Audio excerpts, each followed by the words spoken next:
Sir, let's start now. I'll introduce you and without taking much time, I think we have some 7 people. This is the participations are regularly, Okay. so we cannot help. Uh, Yes. let's start our next session, and this is about the course MPSE-001. India and the world. And we have very well-known expert in this subject, Professor Badrul Alam, who has traveled the world and worked in several top universities and institutions. And he knows the politics from very early age when he was a student of university in USA, and he was one of the student leader also that time, and since then he's very much involved in the subject. After his international tenure, he came to India and to serve Jamia Millia Islamia. He was head of the Department of Political Science, and also he has been traveling, giving talks on this subject, especially international relation, India's relation with the world. All this area is his core area. So we are very fortunate to have him today, and I hope you should also interact and learn more and try to ask more questions because he's the expert. Okay, so over to you, sir. Okay. Thank you very much. Am I audible to everybody? Yes, sir. Yes, thank you very much. First of all, a warm good morning to all of you, and also wish you a very happy new year 2025. I hope that this new year brings a lot of joy, a lot of happiness, and a lot of productivity to you, to me, to everybody. At the very outset, I would like to record my deep sense of gratitude and appreciation to Dr. Sadanand Sahu and his colleagues. They are extremely hardworking, very diligent, and I've been seeing them for the last 2 decades or more, both in University of Hyderabad and in IGNU also in particular. And I think I must commend the efforts of Dr. Sadanand in crafting a very useful modules centering around diaspora, transnational studies, transnational actors, and each year they try to evolve and make it more interesting, more innovative kind of things, including new courses, new pedagogy, in a more eclectic fashions. I have also been very fortunate to be a part of the IGNU family in their center. So whenever it is possible, I go there in different capacities. So I think I would like to comment and compliment the efforts of Dr. Sadanand and all his colleagues in the center at IGNU for making this program very interesting, particularly the Master of Arts in Migration and Diaspora, which is a very widespread kind of things. Thank you, sir. Thank you. They're most welcome. So I think what I'll do is we have got close to 2 hours today. So uh, I think there are 17 units in this particular one, and we have got 5 weeks. Okay, January 5th, which is today, then 12th and 19th, then February 2nd and 9th. So what I've done is to make it convenient and also to make it like a cluster, kind of taking a couple of units in one go around interconnectedness, interrelatedness, and then trying to make some sense out of it. So accordingly, what I'll do is today, first of all, I would like to provide a broad overview about India and the world, both looking inside and outside. I mean, when I spent long time abroad, as Dr. Sadanand just said, in USA, in Japan, and many other countries, I have been there for professional and academic activities over the years. I mean, for example, when you look USA, Washington, New York, Los Angeles, San Francisco, from Delhi, and the policies they make or the policies they make in Moscow. I was there as a India professor at Moscow University. It is very different. You look Delhi from Moscow, you look Moscow from Delhi. It's very different. I mean, what you see, you don't see. So there is a different dimension, different perception. Sometimes perception leads to misperception. So we'll try to delineate all those differences. So I have been to Tokyo, I've been to Singapore, been to many places. So what I'll do is I try to make some connection between India and the world and India, because it goes both ways. So that at least we can learn from both sides. Maybe there are some opposing viewpoints, but that's how we learn and we grow and we make ourselves very much enlightened. So for the purpose of this particular course that I have been assigned for 5 weeks, today, for example, I will give a very broad overview of India's foreign policy and also India and the world view. Then we'll pick up some individual units like 1 to 4. Then 1 to 4 is like evolution of India's worldview, approaches to the study of India's foreign policy, objectives and determinants, and decision-making institutions with special reference to MEA, Ministry of External Affairs, NSC, National Security Council, PMO, Prime Minister Office, Parliament, Parliamentary committees. Then the next cluster that we will take is in the next week will be policy development kind of things, role of different political parties, how they play important roles in the shaping and formulation of the policies, pressure group, the role of pressure group, the lobbies, the media, social movement, NGO, business, diaspora, which is very important in linking all of these views of India, think tanks in Delhi, Mumbai, Kolkata, and many other places. India's foreign policy and overview, USA and European Union, India, USA, India, European Union, India, Russia, India, China, India, Japan. Then the third week, what we will do is we'll look into our close neighbors around us, like for example, the SAARC countries, Bhutan, Nepal, Bangladesh, Sri Lanka, Myanmar, Maldives, Pakistan, okay. Then India and Southeast Asia, like you must have heard about India's Look East policy, Act East policy, that has been there since UPA government to NDA government, from Modi 1 to Modi 3. India, Southeast Asia, Pacific, you must have read about in the newspaper. Very recently, I think Prime Minister Modi went to a country called Fiji.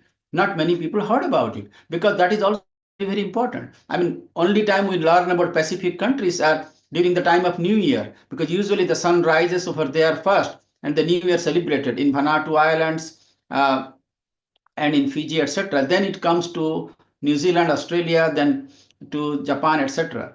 So India, Southeast Asia, Pacific, role of ASEAN, etc. We'll look into it. Then India, Central and West Asia, that is also very, very important, because usually, India's traditional policy has been to the India's policy toward West, okay? But lately it has been spreading all over. Like when Minister S. Jaishankar, our External Affairs Minister, he talks about we are trying to be a Vishwa Bandhu or Vishwa Mitra. We'll try to diversify our relationship into not only look west, but also look east, look center, and also look beyond that. Latin America, Caribbean, that is also included in this particular course. Then India, Africa. Africa is very, very important. Last year we had this successful G20 summit in India, and we are very extremely fortunate to have that. And one of the takeaway from G20 was Africa, for example, the African Union was for the first time included in the G20. So that's a big achievement of India's foreign policy in terms of also providing an outreach to African continent, okay? We have a separate course on Africa, which I'll also be teaching separately. Then we'll pick up specific issues, politico-security issues, arms control, disarmament, nuclear issue, global terrorism.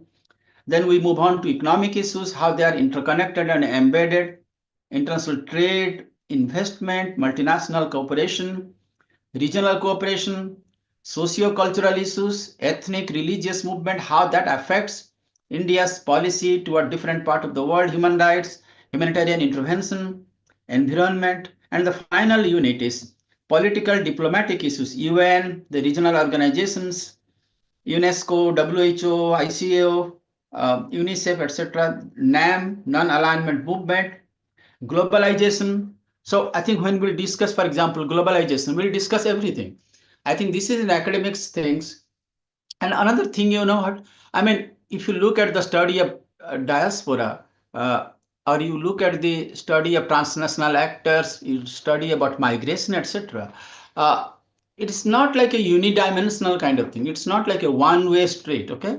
So there are points you agree with it. There are certain things you may not agree with it. So we'll try to make a more critical appraisal, a more critical perspective of and trying to make some sense out of it. Okay, so even if there are some opposing viewpoints, okay, I think one of the beauties of social science and cross-disciplinary studies is, which we are all are, okay, is that we deal with probabilities.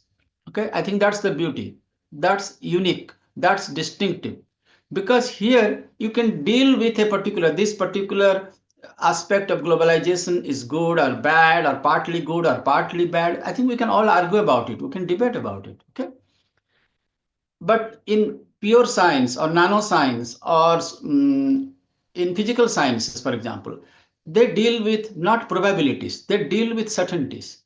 For example, if you say 1 plus 2, they say 3. 3 plus 2 is equal to 5. 4 minus 2, 2. A plus B whole square, A square plus B square plus 2AB. I think we have been studying, you have been studying, okay? So that's the way it is, okay?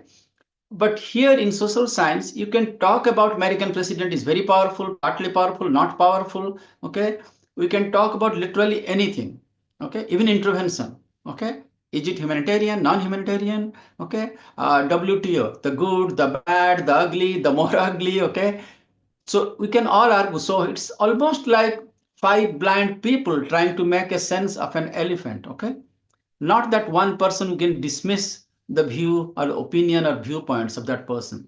So each a person's perspective of an elephant, depending on which part of the body of the elephant that person touched, okay, the blind person, okay, that's important. So when you combine in a more cumulative way, that provides the big knowledge, okay, that this is globalization, this is the role of the pressure group, this is the US policy toward India or India's policy to Japan or Southeast Asia or Central Asia or West Asia. So I think we'll try to develop in that kind of mode, okay?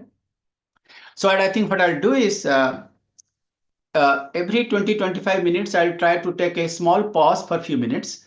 When I will just stop, then again, I will expect that each one of you, okay, come up with some comments, any queries, any questions, anything you did not understand, or maybe you would like to know more about it, okay?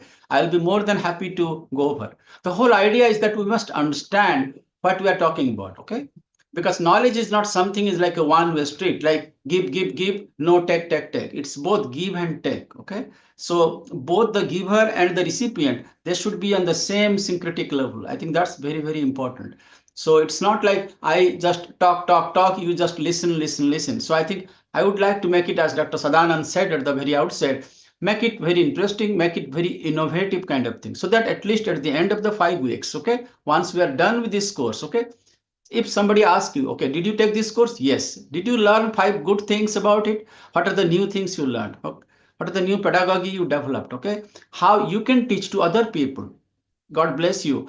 In future, if you are joining some teaching profession or in some other capacities, okay, how you can contribute to other people. Okay. Knowledge is something which is best done when it is shared. Okay. I learn from you, you also learn from me. And both of us, we grow. Okay. So even if I've been teaching for many decades in many places. Okay, I still there are a lot of new things that students tell me, and those are very exciting ones. And I learn from that, and I try to use that one when I go next time to some other place. Okay, so don't be hesitate. Okay, so anytime anybody has, so every 20-25 minutes I will take a break.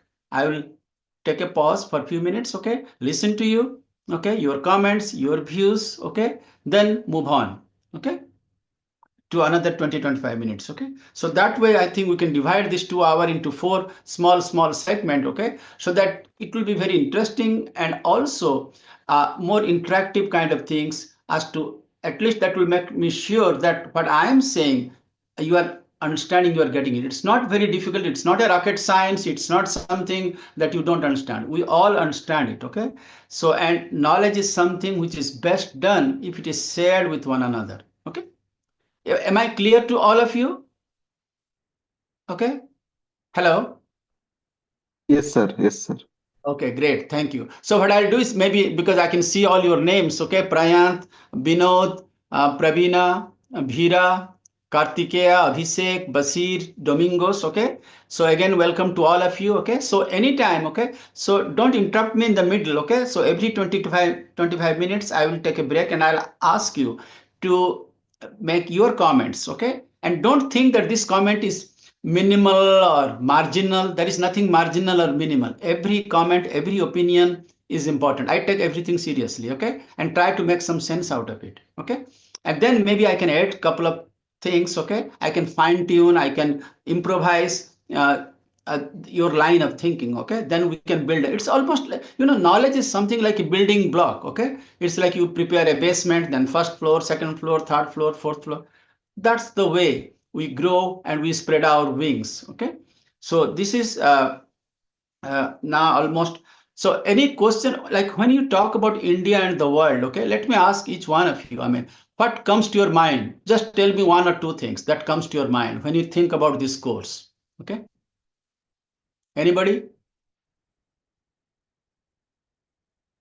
When you listen India and the world or world and India, what are the one or two things that immediately strikes your mind or your brain, okay. Anybody? Prayan, any comments, any opinion? Praveen, anything you have to say? Basir, come on. Perspective, sir.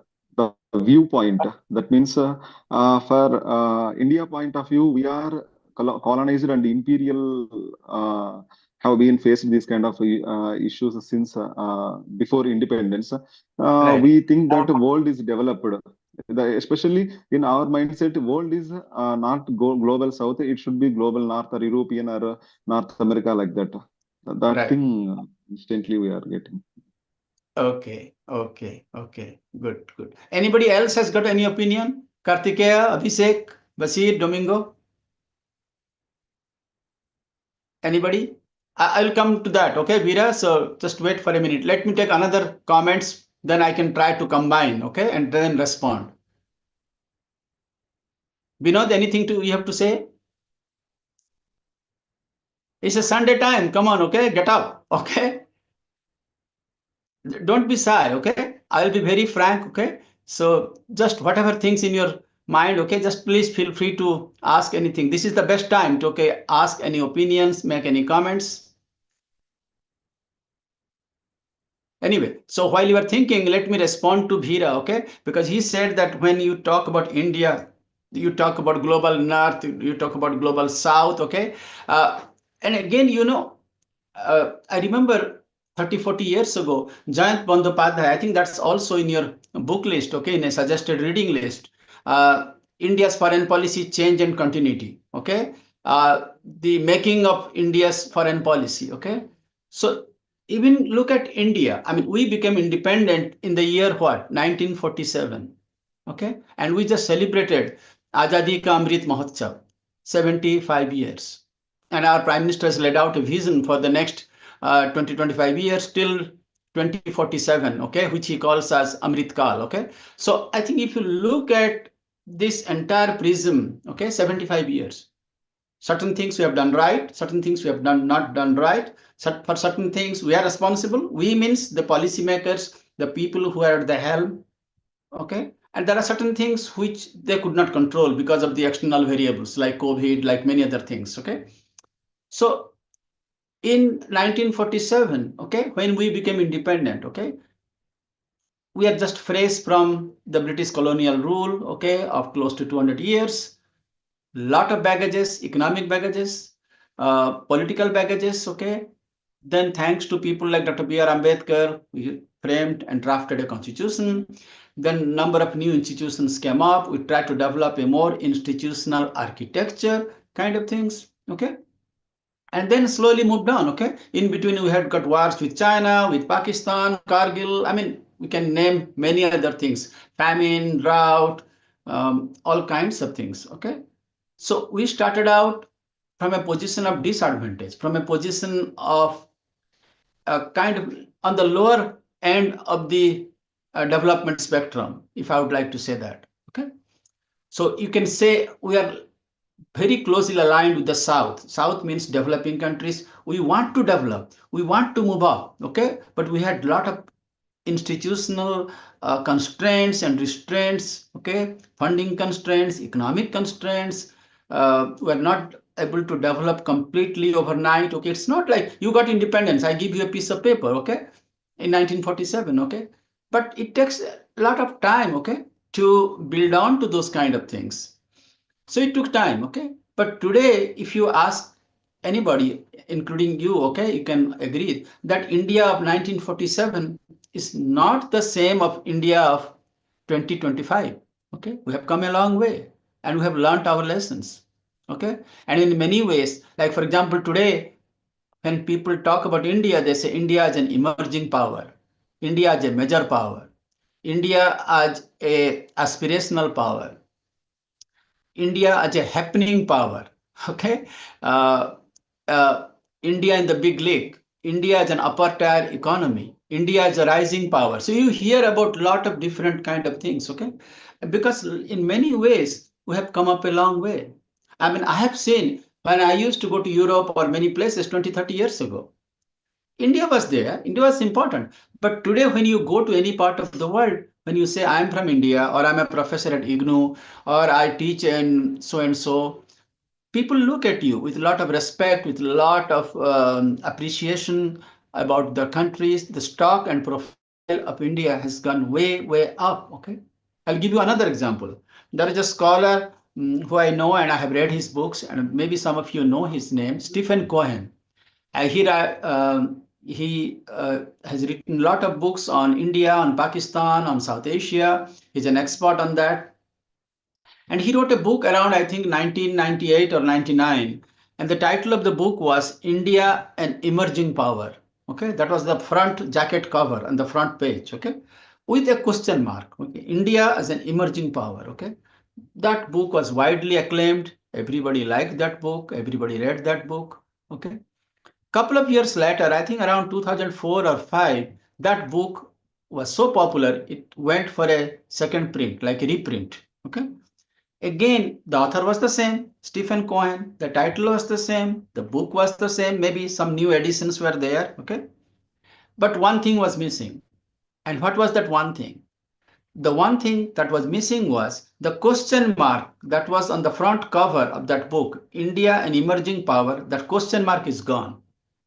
It means India has already emerged from the travels of the post-Cold War in 1989, 1990, and India has adjusted and coped with the turbulence of the post-Cold War at the beginning of 21st century, okay, in a multipolar world, okay. India has carved a niche for itself, its own place, okay, in the Committee of Nations, in the world community, in this particular way, okay. So I think that's very, very important for you to know how India has moved in a more upward trajectory in spite of all the setbacks, bottlenecks, hindrances, okay, obstacles, okay, some self-created and some beyond our control, okay, it happens, okay. So yes, I mean, north-south, now we are moving almost toward the north, like I'll not be surprised if in a couple of years we will be part of the G7 or G8 countries. Okay, so we are moving up. I mean, like we are now the 5th largest country in terms of economy. So in a couple of years we will be the 3rd one. Okay, so that means we are moving up. Okay, and we are doing significantly well in many ways. Okay, but there are also challenges. There are also issues that we have to deal with. And in course of this particular course, when we'll move on, from week 1 to week 2 to week 3, we'll discuss all of that, okay, in a very discursive way, okay, without taking any bias or any subjective views, okay, because knowledge is something which is best served if it is objective to the extent possible. Of course, you have your subjective view, I do have subjective views, but try to make it more balanced, okay, because that's the way we learn and grow, okay. Any other comments from anybody? Any other questions? Basir, anything you have to say? Domingos? Abhishek?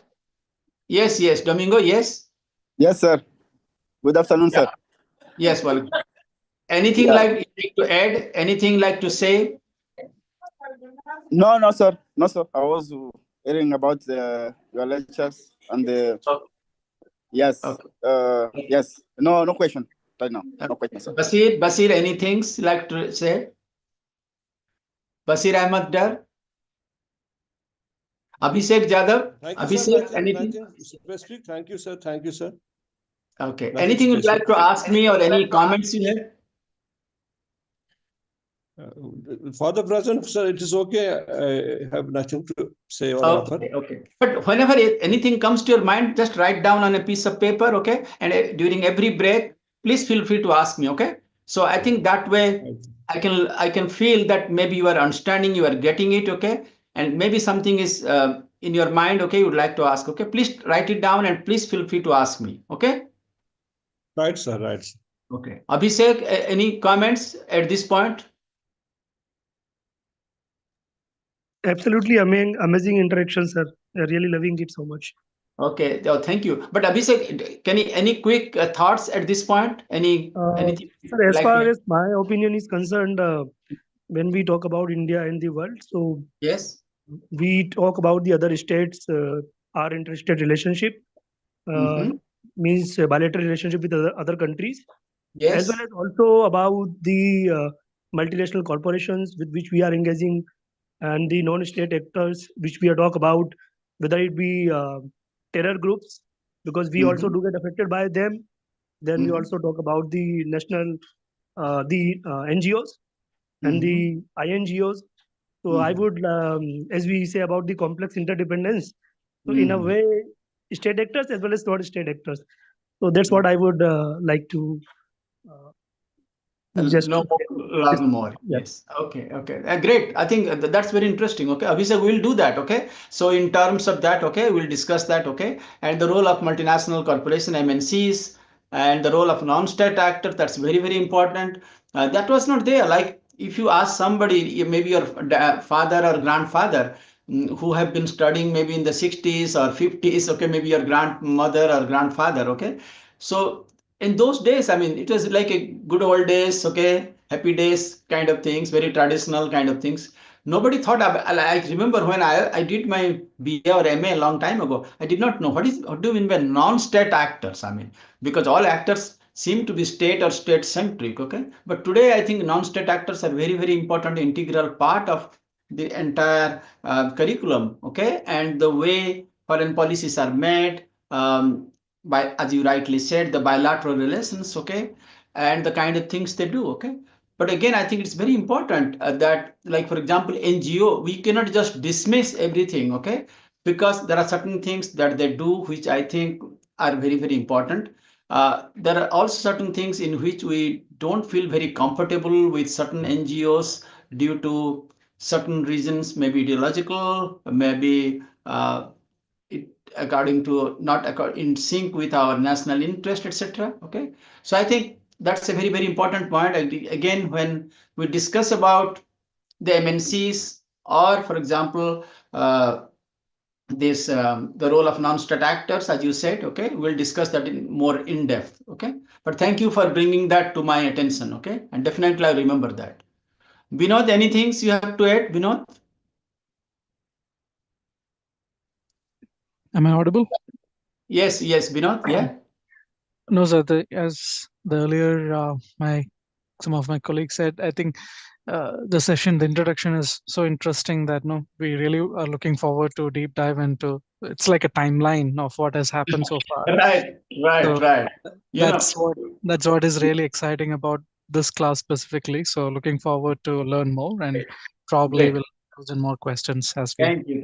I'll try to make it as much interesting and as much in depth and almost as much innovative as possible. Okay, but I need a much more open kind of conversation. Okay, because that way, that will give me some fillip. Okay, to discuss, think about in a different out of the box kind of things. Okay, because even if somebody puts like $1 into the intellectual bucket or knowledge bucket, okay, that definitely enhances our understanding and the different nuances, etc. Okay, so thank you, Vinod. Okay, Prayant, anything you have to add? Prayant, Kartikeya, do you have anything to say?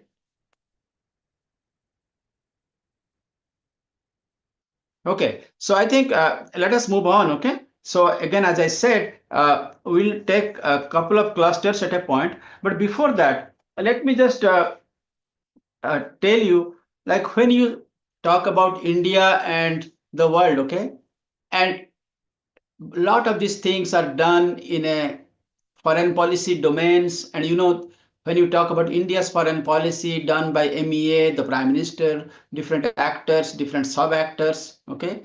And I think if you look at from a theoretical perspectives, okay, I think there are different theories in international relations, okay? I don't like to go into details, but I think for the purpose of this class, for this particular course, please try to remember, I think those are all there also in different units. For example, they talk about realist theory. Realist theory is done by Morgenthau, okay? Theory of international relations, long time ago, but it's still very, very valid because Morgenthau, Kenneth Walls, number of scholars, okay? Henry Kissinger, they talk about power. They talk about national interest. They talk about survival. Okay. They talk in a more generic sense that applies to everybody. I mean, all countries across the board. But if you apply specific to India, of course, we love power. Okay. May not be in the Machiavellian sense or Hobbesian sense, but definitely we need more power. We need to maximize power. We need to spread the wings of power, hard power, soft power, whatever it is. Okay. And we'll discuss that in due course of time. We talk about national interest. What is in our national interest? Recently, Dr. Manmohan Singh passed away. Okay. But among many things, we remember one thing, that he is responsible for signing the Indo-US civilian nuclear deal, okay, with the United States of America, okay, because India is energy deficit country. Even if we get something from the nuclear group, because there is a lot of sanctions, okay, if the nuclear supply group removes those restrictions, okay, we can be in the big league, okay, so that can be a big plus for us. And he took a lot of political risk, okay, and finally he was successful in signing this agreement with the United States when George W. Bush was there, okay. That was, and he said one thing, I am going to go for India's Indo-US civil nuclear deal because this is in India's interest, okay. During this very recently, on the Ukrainian crisis, let me give another example. Prime Minister Modi chose to buy the subsidized oil from Russia. A lot of people criticized him, okay? But you know what? If we have not done that, we would have to buy the oil from Iraq or Iran or Saudi Arabia. And West Asian area is in a flux. It's in a very turbulent, and the prices can shoot up, okay? So instead of, for example, if you're staying in Delhi or some places, 100 rupees per liter of petrol, for example, you would have been paying 110 or 120. So that will be costing your pocket, okay? So we got oil in a subsidized way from Russia. That definitely took care of it. And you must be noticing in the last couple of years, the price of oil is more or less in a more stable way, okay? Of course, we cannot control because we import about what? 80-85% of oil from many countries, okay? So getting oil during this Ukrainian crisis, at least at a subsidized rate from Russia, it is in our national interest, okay? I'll give you another example. In 1971, okay, then Prime Minister Mrs. Indira Gandhi, she chose to intervene in the India-Pakistan war in East Bengal, then East Bengal, okay, which ultimately led to the birth of a new country called Bangladesh, okay, because she said at that point of time that this is in India's national interest, okay. So I can give you many, many examples like that, okay, where the leaders of our country from 1947 till today, okay, at different times, in different ways, they have tried to formulate policies which they thought will be in the national interest. And this perfectly rhymes well with the realist notion of foreign policy decision making or international relations, okay. Self-help. Prime Minister talks about Atmanirbhar Bharat. Okay, Atmanirbhar. We have to be ourselves. In 1960s, for example, we did not have enough food grains. We did not have enough agriculture. Okay. Then persons like Norman Borlaug, the Nobel Prize winner, came. He taught us how to yield more rice more agricultural food grains, we can be self-sufficient. And we became self-sufficient by 1970s. Okay. Not only that, we are able to also export many resources, rice and many other things to other countries, particularly in Africa, Latin America, and many other places. Okay.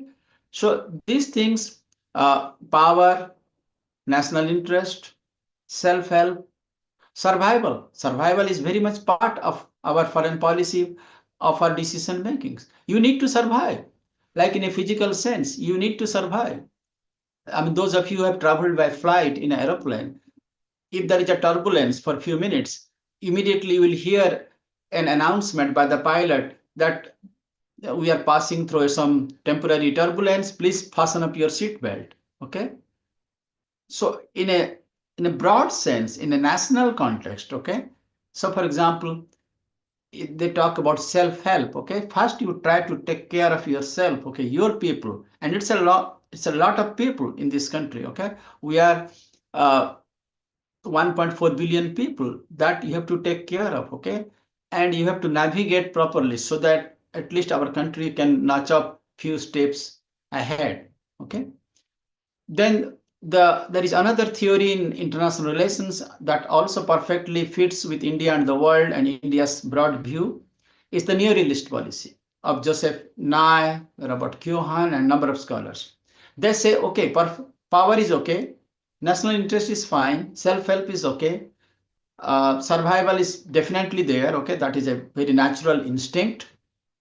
But also, I think in terms of capabilities, in terms of expectations, okay, in terms of delivering those things, okay, that is also very, very important. Then we have theories like constructivist theory that came in 1990s, people like Peter Kaczynsztajn, Irving Janis, okay, Alexander Wendt, okay, they talked about decision making, how you make a decision makers, okay, what kind of decision makers we need to have, those people who will make a decision for India, by India, for India, or with India. We need leaders who are, as Graham Allison talked, the professor from Harvard University, a rational actor. Okay, rational. What do you mean by rational? Like in a interactive things. So like Binod and Kartikeya. Okay, Binod slapped Kartikeya once on his slap. Okay, Kartikeya slapped once on Binod's face. Okay, or maybe twice. It's more proportionate. Okay, it is more symmetrical. It is not asymmetrical. It is not disproportionate. You slapped him once, he slapped you back once. Okay, so you take a decision, okay, of imposing economic sanctions on a particular items on a particular country. That particular country again imposes some economic sanctions on you on a particular items. Okay, it's like a tit for tat, like a tutu meme kind of things. Okay, that is proportional. That is rational actor. What is not rational? What is irrational? Or what is non-rational? Which it means which is disproportionate. One person, Mr. A, hitting Mr. B in a wooden stick.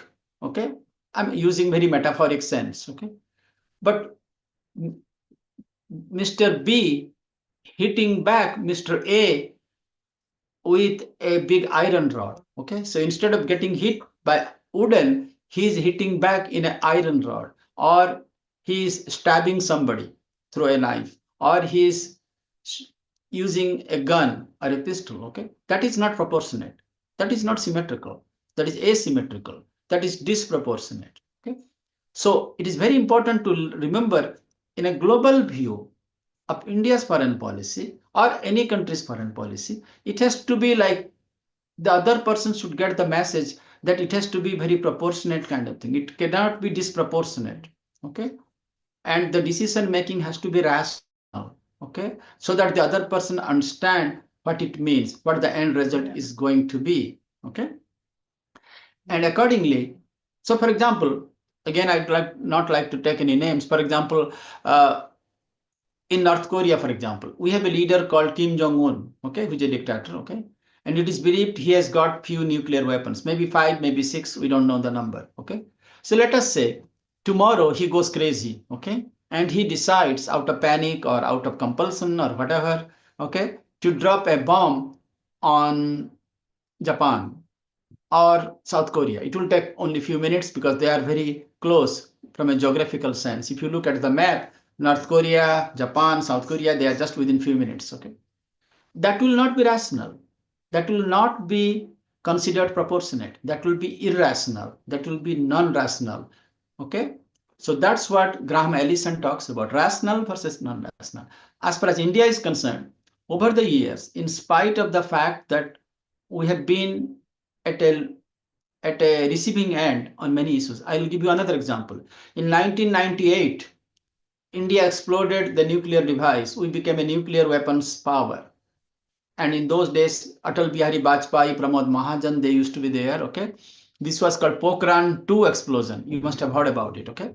And because of that, the G8 countries at that time, they imposed stiff economic sanctions on India, okay? But did we retaliate? No, we did not. We took it in stride, okay? Like in life, we win some, we lose some, but we move on, okay? So we took it in stride. But the interesting thing is, just a couple of years later, in 2001, we have a big terror incident called 9/11. You must have heard, September 11, 2001, 9/11, okay? And then George W. Bush was the president of U.S.A. He declared global war on terror, okay? And India was one of the leading countries in that world at that point of time. Prime Minister Vajpayee was there. And we took very active, proactive measures to contain, control, and derail all acts of, and condemn all acts of terrorism, okay? Because of India's very splendid contributions, notable contributions, one by one, all those countries, India, Canada, Japan, France, all the members of the G8, little by little, okay, one by one, they lifted the economic sanctions that was imposed just 3-4 years earlier in 1998 in the summer due to India's testing of the nuclear device, okay? Because we did not move the goalpost. We stuck to our own stand, okay? Because we felt we need to demonstrate the world that we do have the power of nuclear capabilities, okay? It is the other countries who took actions by imposing economic sanctions, okay? But we stuck to our own stand, okay? So we did not shift the goalpost, as I just said, okay? It is the other countries which shifted the goalpost according to their own thinking, line of thinking or politics, whatever you would like to say, okay? So that is called decision making. Other things in decision making, foreign policy or international relations is called groupthink. Instead of one person taking a decision, even in democracies, it's a group of people. For example, today, in India, whenever Prime Minister takes a decision, let us say Prime Minister Modi, he talks to the Defense Minister, Mr. Rajnath Singh, the Home Minister, Mr. Amit Shah, the External Affairs Minister, Mr. S. Jaisankar, the National Security Advisor, Mr. Ajit Doval. So it is done in a more collective way, okay? In a group kind of things, okay? People like Jenny Stein, people like Richard Nadlebo, they talk about the group thing kind of things. In 1961, when John F. Kennedy was the president of the United States of America, you must have heard there was an incident called Cuban Missile Crisis. That's a big issue. A lot of people at that time were very worried that the world might witness a third world war. The First World War was over 5-6 years, 1914 to 1919. The Second World War was 1939 to 1945. And the Third World War probably could have happened if things would not have been handled properly between the leader of U.S.A. and the leader of Russia, USSR in those days, 1961, okay? Between John F. Kennedy and Nikita Khrushchev. But thanks to both Kennedy and Khrushchev, that situation did not happen. Things were resolved, okay? Ultimately, the Soviet nuclear weapons that was placed in Cuba were removed, were taken back, okay? That ended the Cuban Missile Crisis, okay? That 13 days, the world saw the up and down kind of things, okay? So there has been many instances, okay? So this is something that I think you need to know when, and if you ask me about India's policy, it has taken sometimes realist policy, sometimes neo-realist policy, sometimes constructivism is more about ideas, more about norms. Okay, and in course of this course, I will tell you how India has talked to non-alignment, multilateralism, of course, in different frames, different shapes. Okay, maybe if I would like to use the word, different avatars. Okay, so I think that is very, very important. In terms of the phases of foreign policy, we have got 1947 to 1962. I think this, a lot of people will say this is more idealistic phase. The Nehruvian consensus, it is in the syllabus, you will see, on non-alignments, taking the help of different countries, but without any conditions attached, because we don't like any economic aid from Russia or USA or anybody else with strings attached to it. But if somebody would like to help us to see that our nation grows substantially and make some tangible contribution to the world peace and prosperity, of course we'll do that. We'll welcome it, okay? And that's what Nehru did during that 17 years, 1947 to 64.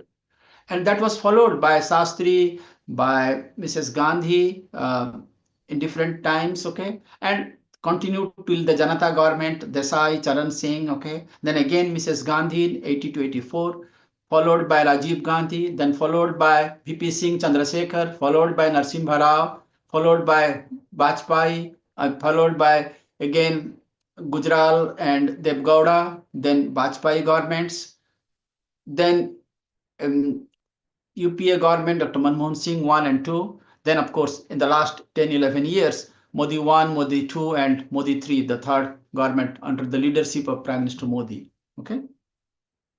The second phase, 62 to 91, was mostly self-help kind of things. We learned a great lesson from China war. Okay. We try to develop, as I said, the self-sufficiency in food productions. Again, there was a war in 65, which we won against Pakistan. Okay, there was a big famine around there. That's the time when USA helped us with a lot of food grains, with a lot of wheat particularly. Okay, then I think from the 1991 onwards, I would like to put India's policy is more in terms of pragmatism along with realism. Okay, because this is the post-Cold War. One of the things we learned from the collapse of the Cold War was, which was there for about 40, 45 years, 1947 to 1989 or 1990, okay? Because we put all our eggs in one basket, namely the Soviet Union. And post-Soviet Union is Russia, okay?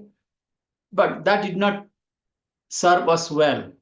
So in the post-Cold War phase, post-1990, post-1991, we tried to put eggs in different basket in the USA, in European Union, in Japan, Southeast Asia, East Asia, Central Asia. We diversified diplomacy, okay? And that really served us well, okay? Because this is an era that heralded globalization, liberalization, privatization, okay?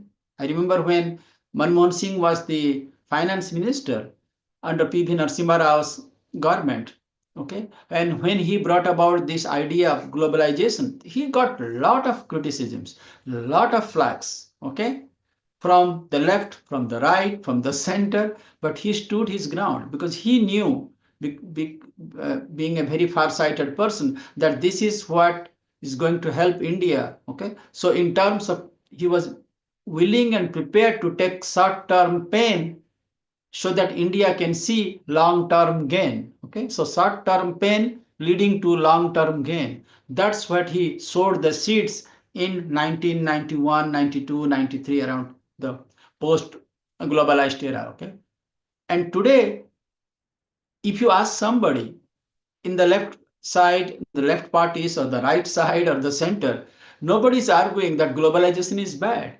But now people are asking in a different way. How fast is fast enough? Okay. How quickly can I get my order from Zomato, from Swiggy, from Amazon, from Flipkart? Okay. Can I get it in 20 minutes, 10 minutes? Okay. So I think now people's thinking and people's mindset has completely changed. Okay. Just let me take a pause. Okay. Any questions, any comments, anything you would like to add, anything you would like to share? Anybody? Sir, if I may share an interesting factoid during the course of your lecture, I just recalled that while the Cuban Missile Crisis was happening and the eyes of the world were on USA and USSR, China took advantage of that opportunity and launched an attack on us during the 62 war, if I'm not wrong. So during the course of that, they hoodwinked us and took advantage of the eyes of the world being in a different direction. So just felt like sharing that. Right. Thanks, Kartikeya, just telling me. Okay, because this was like overlapping kind of things, Kartikeya, because Cuban Missile Crisis took early on during Kennedy presidency. Unfortunately, as you know, he was assassinated. He was killed in Dallas, Texas in 63. So he served for only 1,000 days, okay, less than 3 years, okay. He came to power in Washington in January of 1961, I think, later part that. Okay, so this Cuban Missile Crisis happened, and the China War, as you rightly said, both in the Ladakh front and also in the NEFA Northeast Frontier Agencies, it took place in 62. Okay, and that also broke the backbones of Nehru because he trusted Chow En-lai. He met Chow En-lai in 1954 in the Bandung Summit. Okay, and that's when you heard about this Hindi Chini Bhai Bhai, India and China, they were brothers. India went a long way to placate China. India was one of the countries that supported China's entry into the United Nations to make it a permanent member. India supported China in many, many ways. I'm talking about late 40s and 50s kind of things. Okay. So India, the Indian leader, including Nehru, they felt really betrayed because we trusted China in 1960s. Okay. So, but again, due to the variable factors, Hindi Chini Bhai Bhai, so then it becomes almost like we bought a lot of in the globalization. We bought a lot of stuff from China because it was due to cheap labor over there, and things were much cheaper. So it's like India Hindi Chini buy, you buy, I buy stuff, commodities. Okay, then in recent times, okay, again, because of what happened in Ladakh, okay, the incursion, etc. Again, it is like again going like a topsy-turvy, like a up again, down again kind of thing. Then now again in Hindi Chini, bye, like sayonara, like goodbye kind of things. Okay, but again, I think it's taking full circle. We'll discuss that the India-China things, okay, in its own entire perspectives. Okay, but I will take a more objective views on because we are academics. We are not here to score points. Okay. We are not politicians. We have nothing to gain. Okay, we'll just look at it in a very objective ways. Okay, what went right, what went wrong. Okay, and how, and we'll also try to divide it into 3 components: a short-term objectives, 0 to 5 years from now, 2025 to 30, how India-China relation is going to shape up; intermediate term or the medium term. Okay, maybe 5 years to 10 years or 15 years; the long-term view, 15 years and beyond. What India should do, what China should do, what both India and China can do or cannot do. Okay, so we can divide into 3 parts. We can do in the short term, then intermediate term, medium term, then in the long term. I think that will give us a big perspectives of relationships with the different countries. If you make it much more transactional or episodic, okay, that will make it very temporary, very ad hoc kind of things. It's almost like there is a cut in your finger, you are putting a band-aid. That is only solving you temporarily, okay? But that is not solving you for a long term. You have to take a long durée view, okay? Because in a globalized world, everybody will be there, okay? Whether you like it or not. You cannot change your neighbors, okay? You can only change yourself. Change in the sense you can evolve yourselves, okay? And that way, I think you can be a player, you can be an important stakeholder in the chessboard of international politics, if I can use that term. Okay. So Kartikeya, am I getting it right? Yes, sir, absolutely. Thank you so much. Okay, thank you, thank you. Okay, anybody else has any comments before we just move on? Just clarification, sir. Is there any difference between pragmatism and realism in policy? Okay. Okay. Binod, do you have anything? My question was on one of the experience that you shared about various prime ministers, and you said everybody had India's interest at the top of their minds at that time. Right. And you mentioned about Mrs. Gandhi having India's interest when it was about Bangladesh war, right? Could you elaborate a bit more why Mrs. Gandhi thought that it is in India's interest that we need to get involved? Okay. I'll get into that. So I'm sorry, Basir, can you repeat your question? I forgot. I wanted just a clarification whether pragmatism and realism is one and the same thing, or these are two different modes of policy. Okay, great. First, I will take care of Basir, then I will go to Binod. Okay, Basir, I think, yes, pragmatism is pragmatic. I mean, in certain ways, realism can be attributed to aspect of pragmatism, but I think pragmatism is much more, I mean, I don't like to use the word opportunism or in a very selective sense, but I think pragmatism is much more in a mature kind of things, okay? But realism, some people say, I think, much more, little bit on a negative sense, not negative, much more in a sense like much more like Machiavelli kind of things in The Prince, okay, if you have read that book, or the Hobbes, Thomas Hobbes, the scholar who talked about the role of the king, okay, in the book The Leviathan, okay. So realist theories, they put a lot of emphasis on power, raw power, okay, and currently, of course, they are adding soft power, etc. But I think in a pragmatic world, a lot of people, they don't put raw power, okay, overriding the other things, kind of things. Let me give you one or two examples. For example, South Africa, they developed nuclear weapons, okay, but they also wanted that they should get a big pie of the economic miracles. They should try to move up in the economic strides, okay. So they were willing to bargain, they're willing to trade off, okay, the nuclear capabilities or nuclear weapons if somebody is like to give them back the economic things. And ultimately, that economic package, a huge bonanza was given or offered or committed to South Africa. And in lieu of that, they give back. So this, I would like to say, is an example of much more pragmatic kind of decisions, okay? And that kind of decision was also put forth to North Korea many, many years ago, okay?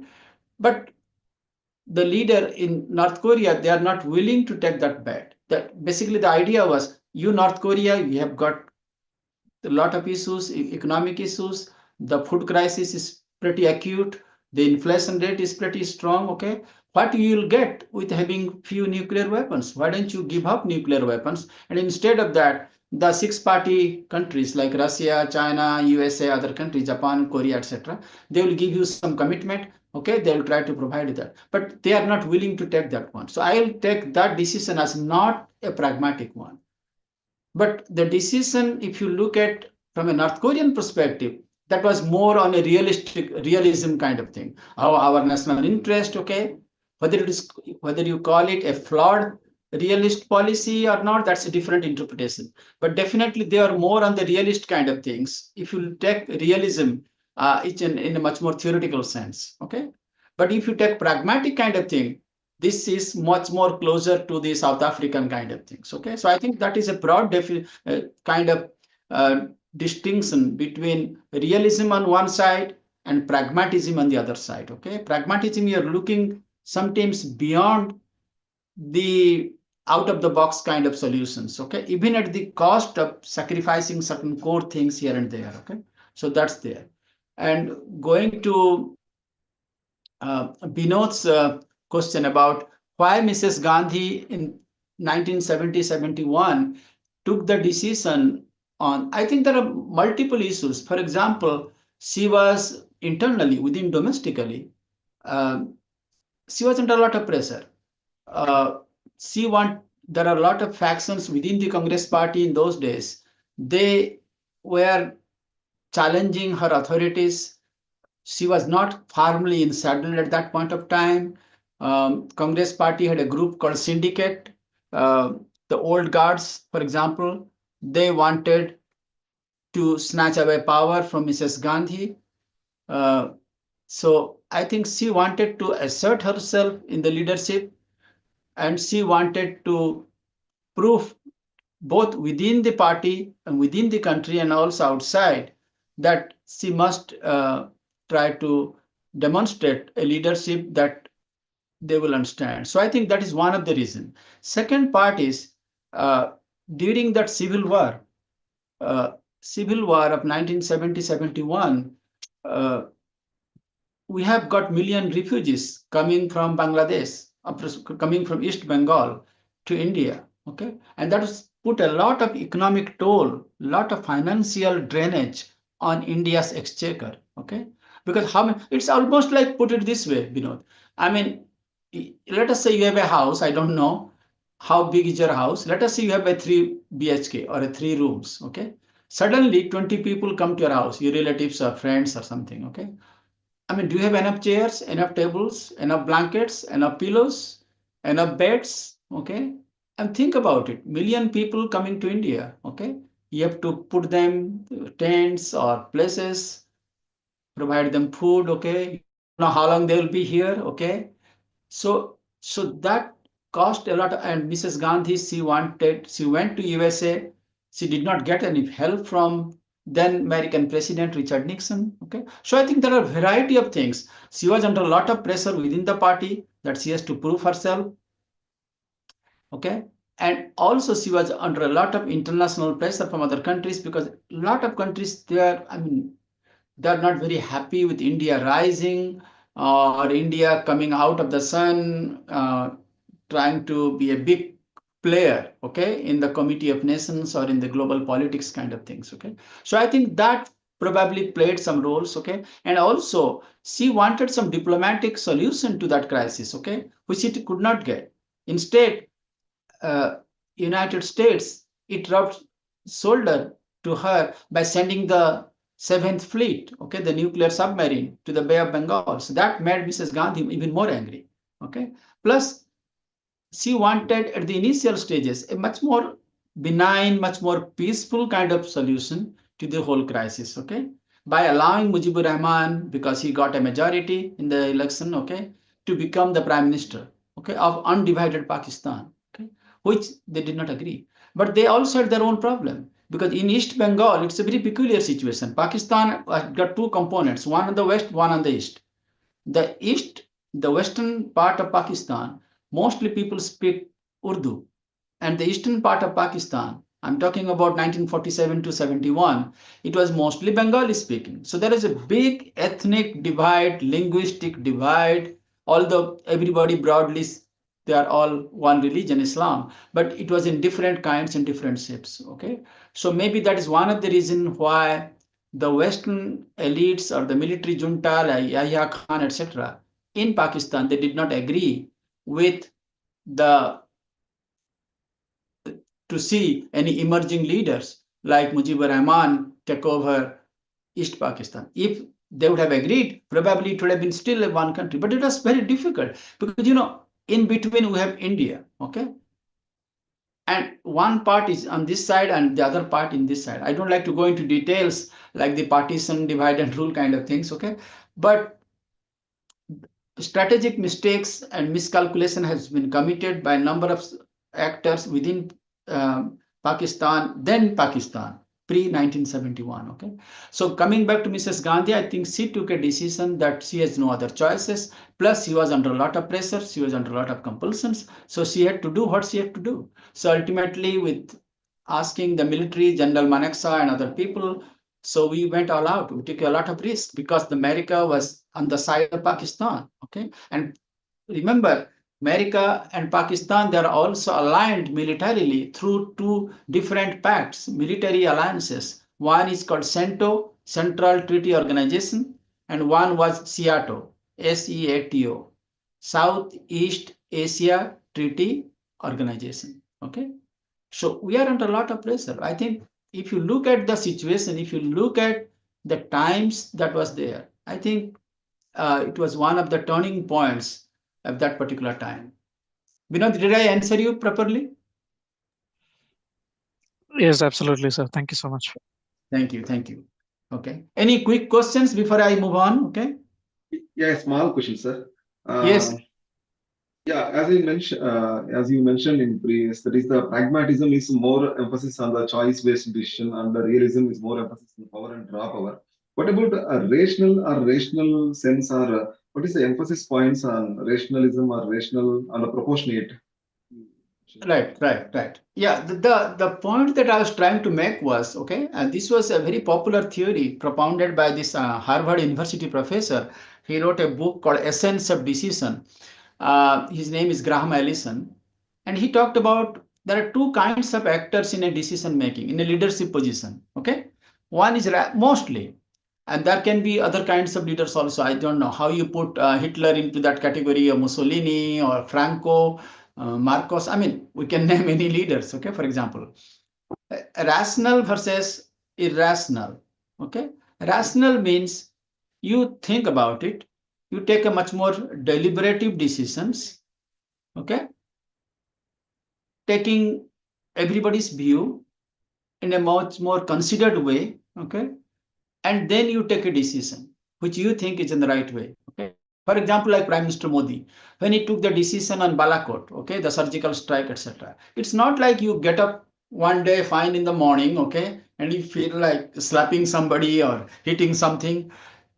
You do it over a period of time, you discuss about it, you discuss with all the, you don't have to be, doesn't have to be in a public domain, it can be done in a very in a classified way. Okay, but you talk to the defense ministry, you talk to the army brass, you talk to the different capabilities, okay, the timing, the weather, all those kind of things. So you have to take in a view which you think is going to be good for the country, particularly in terms of in sync with the national interest kind of thing. So that is will be rational. Rational may be right, may not be right, okay? But at least the process, the mechanism, it's much more synchronized, much more democratic, I would like to say, okay?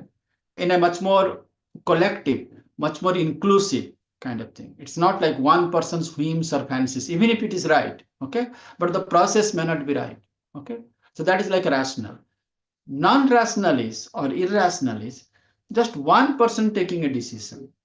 Whether it is good or bad, that is a different issue. But the irrationality means you do not take into all the nuances, all the pros and the cons, okay? So for example, I'll give you one quick example. In recent times, America has fought two wars in West Asia. One was 1991, the Gulf War, if you remember, when Saddam Hussein, then leader of Iraq, he attacked Kuwait in August of 1990. 6 months time was given. United Nations asked Iraq to withdraw from Kuwait, the neighboring small country. Iraq refused to do that. Then in January of 91, we have got the first Persian Gulf War. Okay, this was called Operation Desert Storm. Okay, America, United Kingdom, many other countries, 28 countries, in fact, they joined. In fact, India was also a participant in the sense. Those days, Chandrasekhar used to be the prime minister. He allowed the American military aeroplanes to fly and refuel in Mumbai, okay, before proceeding to Iraq on the bombing mission over Baghdad and Basra, etc., etc. Okay. So if you look at the way the decision was made in 1991 war, okay, the Persian Gulf War, the first Persian Gulf War in January of 1991, I would like to say this is much more in terms of a rational war. Rational means it was based on a much more rational way. It was guided and shepherded through the United Nations Security Council, etc., the resolutions. Enough time was given, 6 months time was given, okay. What I would like to consider, and incidentally, which is very interesting, the president of U.S.A. in 1991, first Persian Gulf War, was George H.W. Bush, Herbert Walker Bush, the senior Bush, the father Bush, okay, who was the vice president under Ronald Reagan from 80 to 88, but 1988 to 1992, and during that time, the Persian Gulf War took place. H.W. Bush, okay, George H.W. Bush was the president, okay. Now, fast forward, okay, 2003. What did happen in 2003? In 2003, you have the Iraq War, okay? And in 2003, who was the president of USA? The president was the son of George H.W. Bush, okay, who was elected in 2000 and continued for 8 years, 2000 to 2004, again 2004 to 2008, okay? In 2003 Iraq War, a lot of people, even though they did not like Saddam Hussein, they did not like the way the war was conducted or the war was unleashed. Okay, why? Because it was considered to be much more irrational kind of thing. It did not go through the UN route. It did not go through any time limit. Okay, it was based on a faulty notion by George W. Bush, the son Bush, okay, the junior Bush, that Saddam Hussein is possessing WMD, weapons of mass destruction, which again turned out to be false later on. Okay, but he used that alibi that Saddam Hussein has got weapons, he is going to destroy this and that, going to kill this and that. Okay, he created an aura. Okay, and along with Great Britain, no other country supported. They bombed Iraq. Okay, and their whole target was a regime change. Ultimately, the regime change took place. Saddam Hussein was captured. Okay, and ultimately he was hanged. Okay, but if you look at the process and the trajectory of 2003 war, it will be in the category of a unjust war from an international law point of view. It is an unjust. It is based on irrational decision making. But if you look at 1991 war, it will be more based on a rational model. Okay, much more in a rational thinking. You may not like the outcome, okay? You may not like personality. That is a separate issue. I'm talking about the process, okay? Purely on process. I think 91 war, the first Persian Gulf War, was much more on a rational actor basis. And the 2003 Iraq War was much more on an irrational or non-rational basis. That's the point I'm trying to make. I'm not saying George H.W. Bush was good or George W. Bush was bad. I'm not saying that. I'm talking purely on process. Okay, am I clear? Yes, sir. Second thing, you proportionate view or some proportionate sense. What is Proportionate. Yeah, because proportionate is very, very important. A lot of people still will say, I taught in Japan for many years, that USA did not have to use the nuclear weapons over Hiroshima and Nagasaki in 1945. The place where I was teaching, I had got students whose grandfather and grandmother, they were victims of the nuclear holocaust that was unleashed on Japan in Hiroshima and Nagasaki. I've been to Hiroshima, I've been to Nagasaki, I spent many days there. And I have visited the places where the families who are now the third generation, okay, and from the nuclear attack. Okay, so yes, I mean, it is true that I don't like to go into the details or the rationale of the Second World War. Okay, in 1941, as you know, on December 7, Japan had a kamikaze surprise attack on Pearl Harbor in Hawaii, and FDR, Franklin D. Roosevelt, was the president of USA. The day after, he declared America's participation, America's involvement in World War II, and declared war on Japan. Okay, he died in 44.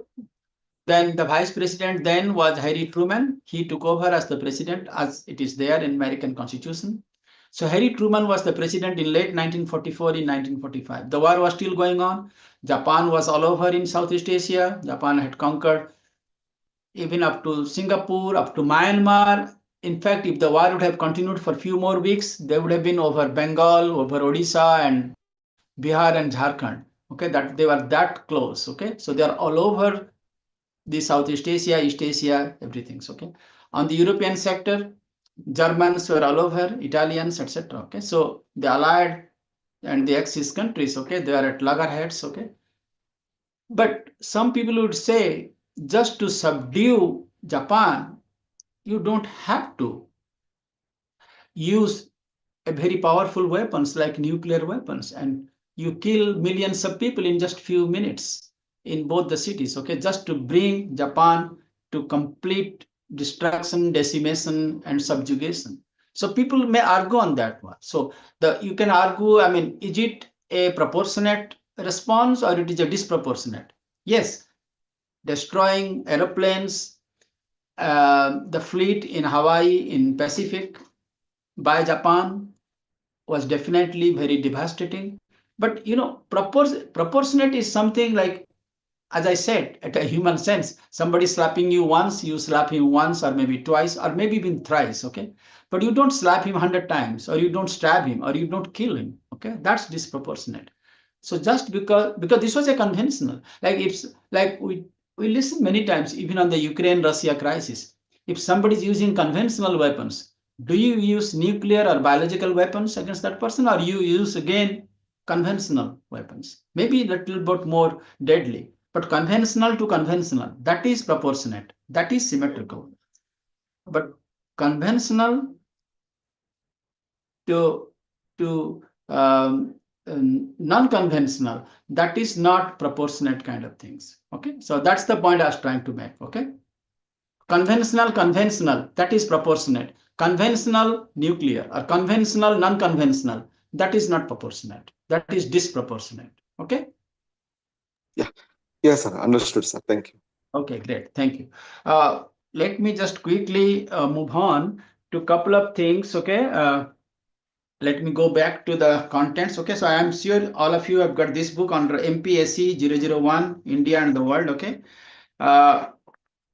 I'm just quickly looking at, I think a lot of these things, I think as I move along, okay, a lot of things are interconnected. Okay, so there will be overlapping in this particular course. Unit 1, for example, called Evolution of India's Worldview, sources of traditional values that you see in the text like Vedas, the Dharma Shastras, the Manus, Ramayana, Mahabharata, Upanishads, etc. Nature of traditional values and themes, etc. How India has over the years has preferred for a middle path like the Buddha path, okay, like right view, right resolve, right speech, right action, right livelihood, right efforts, right mindfulness, right concentration. Idealist view, trying to blend tolerance, idealism, and realism in different ways. Tolerance has been there in India's classic text, in Mahabharata, in Upanishads, etc. And also in terms of the different religious people that have visited India at different times, from the Christians, etc. The India's Panchashila agreement, that again, that I just told you, when Prime Minister Nehru met Chow En-lai, the Prime Minister of China, in Bandung, okay, in 1954, and Panchashila agreements, non-interference, peaceful coexistence, etc. The realist and idealistic traditions, examples of Mahatma Gandhi, okay, idealisms, okay, absence of imperial traditions, okay, we tried to make with consensus kind of things, approach to international law. You must be hearing, like, one of the things why many countries in the world have a lot of respect for India is we always try to be in sync with, in lines with the norms of international law. Like there's a rule-based international order, okay? We believe in that one. Like remember, at the beginning of the Ukrainian crisis, when Prime Minister Modi spoke to Vladimir Putin, the president of Russia, and also Zelensky, the Prime Minister of Ukraine, he very clearly said, this is not, I'm quoting, as Prime Minister Modi said, quote unquote, this is not an era of war. So why don't you guys sit down, you talk, you trying to find a middle way, okay, and trying to resolve it in a much more peaceful way. So unfortunately, nobody listened, neither Putin nor Zelensky, but he's still making that effort in a much more in a much more cooperative way, trying to bring some kind of rapprochement between the two warring factions, okay, because he feels that that's the right way, okay.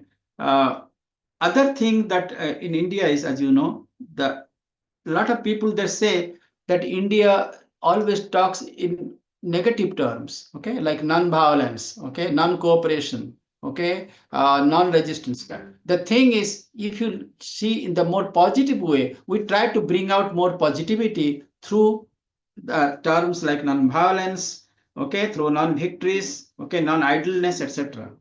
Then you have got British rule in India, okay, how they provide us the impetus for the national movement, okay, the Indian National Congress, their roles from 1885, etc. Okay, so I think the traditional values, the idealist, realist thinking, you can add the constructivist thinking, decision-making thinking, secularism, non-alignment, etc., etc. I think all of these things that has really hold us well, okay, as India has shaped and formulated its foreign policy, which is in a much more evolving way. It is still evolving, even as we speak in 2025.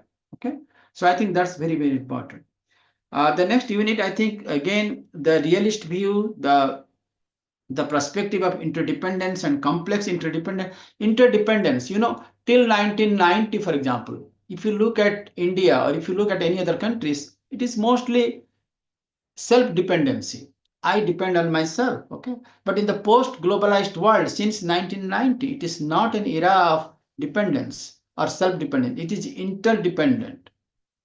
And you saw our Prime Minister going to countries like Malaysia, Indonesia. We have got leaders coming from different parts. Just the other day, Prime Minister went to Kuwait. And it has been happening over the last 20, 30, 40 years, okay? So we try to reach out, okay? We try to, as I said, Vishwa Bandhu, Vishwa Mitra. During the vaccine crisis, during COVID, you must have seen, under Vaccine Mitra, we provided Covaxin, Covishield to many countries in the world, in Africa, in Bangladesh, Nepal, many, many countries, okay?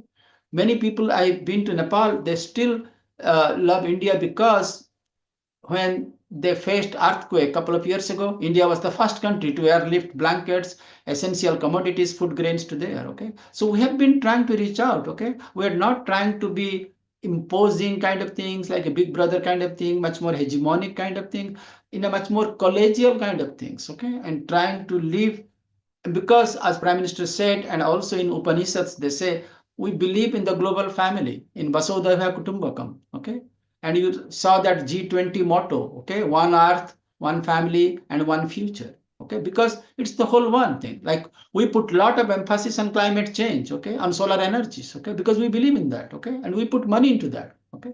When you talk about United Nations, I will tell you that India not only contributed significantly to peacekeeping, peacemaking, peace building, but we are also, in spite of not being a very rich country, we paid our dues, the funding things, okay? And one of the handicaps when I'll discuss UN is funding, okay? And unfortunately, and very strangely, I would say, America and UN is located in USA, in New York, okay? And they get a lot of benefit because of the UN, United Nations. They don't pay money on a regular basis. Even if they do, they pay a little bit. Because they say UN, that is a big element within USA. They think UN is equal to US, US is equal to UN. And I think that's a very wrong interpretation. Just because UN is located in USA does not mean that they have to follow every diktat of the United States. There are certain things that they will agree. There are certain things they may not agree, okay? Because it combines all the 200 plus countries who are members of the UN, okay? So it's like among your friends. There are sometimes you agree, sometimes you don't agree, but that is okay. That is perfectly okay. Sometimes a teacher tells you something, certain things you agree, certain things you don't agree, okay? So I think that's very, very important. The New World Order, the non-alignment and Nehruvian consensus, okay? I think that's also very, very important. For example, the non-alignments, as I said, it came up in 1955 Bandung Conference, and the pioneers have been Nehru, Tito, Nasser, Tito of Yugoslavia. There is no Yugoslavia now. Nasser of Egypt, Sukarno of Indonesia, and Nkrumah of Ghana. Many different countries in many different parts. Some people call it, is it isolationism, non-commitment, neutrality, neutralism, unilateralism, non-involvement? But I think non-alignment has to be taken in a much more positive way. because there are many things that has happened in the 50s and 60s and 70s. I think non-alignment has definitely helped, particularly in decolonization, fight against racialism, fight against segregation, etc., etc. Okay, it is against non-alignment is against hegemony by any particular state. It is against any military alliances. India, in spite of the lot of pressures, we have never entered into any military alliances. We are not part of NATO. We are not part of SEATO, CENTO, or anything. Okay. Yes, we have got military maneuvers with many countries in the world, but we are not officially a part of the alliance. Like Japan is a part of U.S. military alliance. South Korea is a part of military alliance. North Atlantic Alliance. During the Cold War, you must have read about the Warsaw Pact among the communist countries. Okay, we are not a part of anything. We believe in Russia. When America in 1950s, IIT Kanpur was built, we took all the economic help that was provided by U.S.A. During PL 480 food crisis of 60s, we got help from U.S.A. But during Bokaro steel plant, we got help from Russia. When you tried to make the fast underground metro subway in Kolkata, in Calcutta, we got help from Soviet Union. Okay, but in Delhi, for example, the underground metro, we got the help from Japan. So we have been diversifying. Look at our India's defense diplomacy. We are no longer dependent on one country. We are getting BrahMos missiles, Sukhoi jets, MiG planes from Soviet Union, from Russia. Okay, we are getting a lot of missiles, a lot of F-16s, a lot of things from the drone missiles, etc. recently from U.S.A. Okay, Patriot missiles. Okay, we are getting a lot of defense equipments from Israel.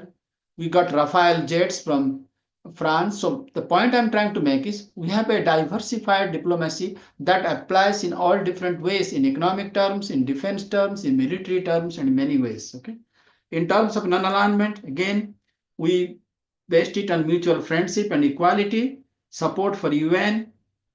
Some people say, the critics, that non-alignment is a euphemism for dual alignment or a poly-alignment. I think that's way off the mark. Okay, we are not here to score points. We are not here to prove ourselves. Okay, it's not a it is not an alignment in that sense. Okay, not an alliance per se. It is like a group of like-minded people. Like, for example, you go to a movie house, or you go to a particular club or a particular friendship circle. Okay, because of the people, like, sometimes the senior citizen, they go to libraries, they read together, they have a cup of chai or a cup of tea, they discuss certain things. Okay, so it is not a much more coercive kind of thing, much more intimidating or menacing kind of things. Okay, and non-alignment, the end of Cold War. Okay, end of racialism, of course. When a lot of racial issues were there till the 50s and 60s, but one by one, I think those barriers got down. With South Africa, you have the policy of apartheid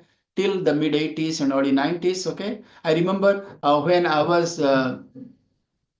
doing my bachelor's and master's long time ago, South Africa was not invited to India at all. Why? Because India had a policy of not having cricket match or test match with South Africa. Because South Africa, for a long, long time, till 80s, they had a policy of racial segregation, racial apartheid. Means only white players can come. You should know.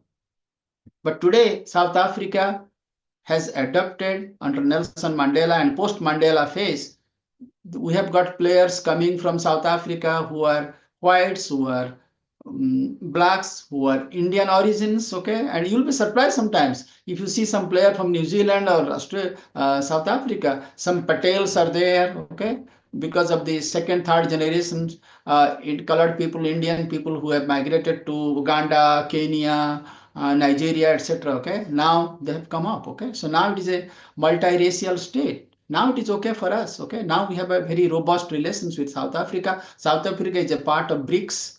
Okay, Brazil, Russia, India, China, and South Africa. So things changed, and accordingly, our policy has also undergone changes. Okay, non-alignment in the age of globalization. Non-alignment group, we talk about human rights, climate change, global warming, AIDS, pandemic, ISIS, counterterrorism, drug trafficking, non-alignment 2.0, and yeah, there is another things that we also developed in non-alignment, which is we also talk about, just because we are non-alignment doesn't mean that we have to be beholden to Russia or to Cuba or those erstwhile communist countries. It is, we also believe in strategic autonomy. Okay, that means even though we are officially non-aligned, we can also, because of the strategic autonomy, we can also take our own decision that suits us. Okay, so for example, if we need to take some measures which some people may not like it, but we'll still go ahead because we believe in strategic autonomy. As I said, this example of SS-400 missiles from Russia, and a lot of times Americans, they did not like that. Okay, but we said no, our friendship is not like a zero-sum game. Okay, it is not hyphenated that all the time we will be beholden to only Russia or only America or only China or only this. It can be diversified. We can be friends with many people. Okay. And there will be areas in which there will be convergence. There will also be areas in which there will be divergence. But we'll try to make it in a much more complete way. Okay. I think that policy is very much there. Okay. So I think this is the Nehruvian consensus. Okay. Because our fundamental principles remain the same. We are not a dominating hegemonic powers. Okay, we are trying to be very aspirational power, as I said, very rising power, emerging power, but on our own right, not at the cost of the other people. Okay, any questions or comments at this time? Any questions?